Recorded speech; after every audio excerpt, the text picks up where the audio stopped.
Dalawang magkapatid nagtitinda ng balot. Binili ko na rin yung 3 balot nila dahil paubos na rin. Namangha ako sa dalawang magkapatid na ito dahil napakasipag kahit gabi na nagtitinda pa rin.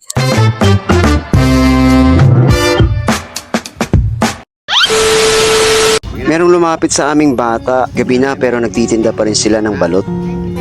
25 sa? 3 piraso na lang ang kanilang balot kaya binili ko na. Kapatid kayo?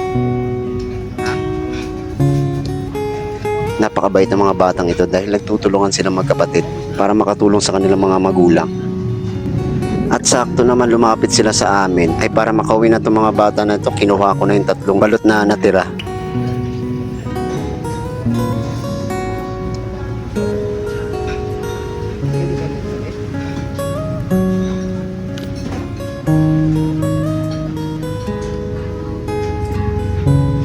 At dito babayaran ko na ang bulot na kinuha ko sa kanila.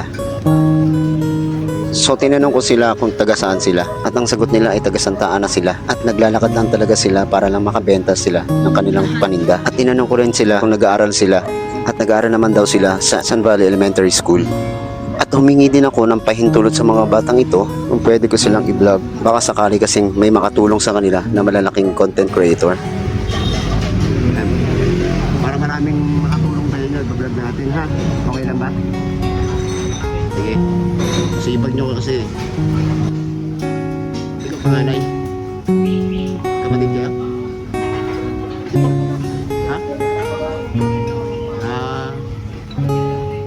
Uubusin nyo ba to? Wala na kayong balot.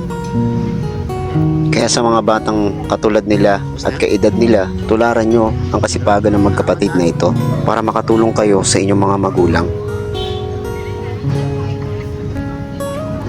Bye-bye.